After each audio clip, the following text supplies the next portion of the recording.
दलहनी और तिलहनी फसलों से अच्छी पैदावार लेने के लिए इनकी उचित देखभाल जरूरी है। दलहनी फसल की बात करें तो इसमें अरहर, मूंग और उड़द शामिल है। बता दें कि यह समय मूंग और उड़द की बुआई का है। इनकी बुआई का सही समय जुलाई का दूसरा पखवाड़ा है। मेड़ों पर बोने से अच्छी उपज मिलती है।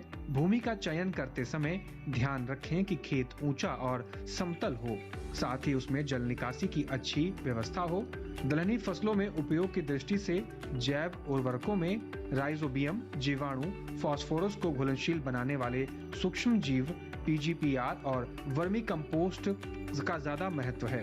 राइजोबियम कल्चर द्वारा जोड़ों में गांठ बनाने की क्रिया सिर्फ दलहनी फसलों में होती है। दलहनी फसलों में खरपतवार की समस्या से निपटना भी जरूरी है। चौड़ी पत्ती और घास वाले खरपतवार को रासायनिक विधि से नष्ट करने के लिए पेंडोमिथिलीन 30 EC दवा की 3.30 लीटर मात्रा को 600 से 800 लीटर पानी में मिलाकर बुआई के तुरंत बाद या अंकुरण से पहले छिड़काव कर देना चाहिए। वहीं अगर तिलहनी फसलों की बात करें तो इसमें तिल प्रमुख है।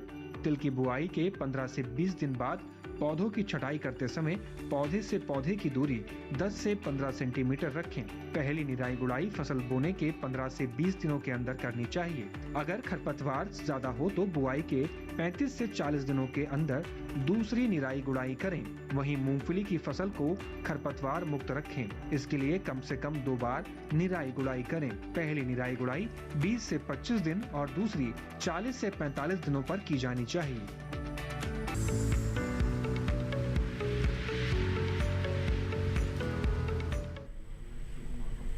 तो अभी आपने दलहनी और तिलहनी फसलों पर हमारी ये रिपोर्ट देखी। आइए बात करते हैं आज का जो हमारा दूसरा विषय है, यानी बरसात में अंगूर की फसल की देखरेख के बारे में। डॉक्टर कुंवर के पास चलते हैं। सर, मुझे सुन पा रहे हैं आप? जी सर, हमारा आज का दूसरा विषय है अंगूर की फसल की देखभाल। और अंगूर जो एक खट्टा मीठा फल है, काफ़ी इसे चाव से लोग खाना पसंद करते हैं और ये विटामिन सी का भी बहुत अच्छा सोर्स भी है। लेकिन हम ये भी जानते हैं कि अंगूर की फसल को देखरेख की बहुत आवश्यकता होती है, संक्रमण बहुत तेज़ी से होता है और ये एक सेंसिटिव फसल है। तो इस समय में कितनी महत्वपूर्ण है इस फसल की देखरेख और कौन सी खास बातों का ध्यान रखना चाहिए? जी, अभी इस वक्त अंगूर जहां जहां होता है वो है मुख्यतः महाराष्ट्र है, कर्नाटका है, तमिलनाडु है, देन मिजोरम है और नॉर्थ उत्तर भारत का कुछ विभाग है जहां पर ये अंगूर होते हैं। अभी जहां पर ज्यादा पैमाने में अंगूर होते हैं वो है महाराष्ट्र, कर्नाटका, जिसे हम ट्रॉपिकल बेल्ट कहते हैं। तो इस ट्रॉपिकल बेल्ट में 2 बार छटाई होती है और 1 बार फसल ली जाती है। सो अप्रैल में फसल निकलने के बाद में अप्रैल में इसकी 1 बार छटाई हुई और अभी दूसरी छटाई जो होंगी वो अक्टूबर में होंगी।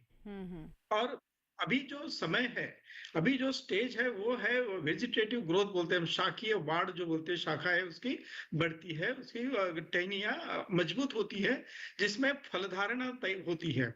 अब इस अवस्था में अभी हो ये रहा है कि अभी इस अवस्था में काड़ी की परिपक्वता, जो केन जो है, जो टहनियां है, उसकी परिपक्वता होने शुरू हो रही है, मैच्योरिटी जिसके कहते हैं हमें। तो इस वक्त अगर बारिश आ रही है, और तभी तो यह मौसम बारिश का ही है, इस वक्त बारिश शुरू होने से समस्याओं का सामना उस किसानों को करना पड़ता है।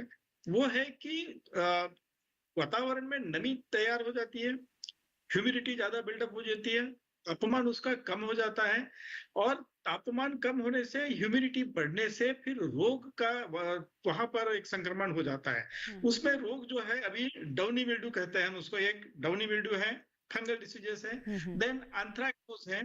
ये जो डिसीजेस है ये ज्यादा पैमाने में इस वक्त आते हैं। नया जब जो बारिश आती है तो ग्रोथ ज्यादा भागती है, नई फूट निकलती है, नए पत्ते आने शुरू होते हैं।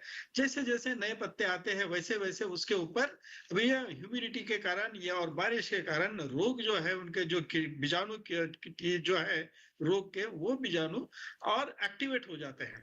और ये एक्टिवेट होने के बाद में इस वक्त हमको गाड़ी के ऊपर के कैनोपी के ऊपर, जिसे हम पूरा का पूरा कैनोपी कहते हैं, पत्ते हो गए, उसमें केस हो गए, शूट्स हो गए, तो इसके ऊपर अभी गर्दी ज्यादा होती है। गर्दी ज्यादा होने के कारण फिर ह्यूमिडिटी बिल्डअप हो गई और उसके बिल्कुल कारण सर। ये जी महत्वपूर्ण रूप से वो रोग आते हैं। जी, बिल्कुल, बिल्कुल, बहुत महत्वपूर्ण आपने बताया कि ये जो अवस्था है उसमें जो शाखाएँ हैं, जो टहनियाँ हैं, उनके मज़बूत होने की होती है और साथ ही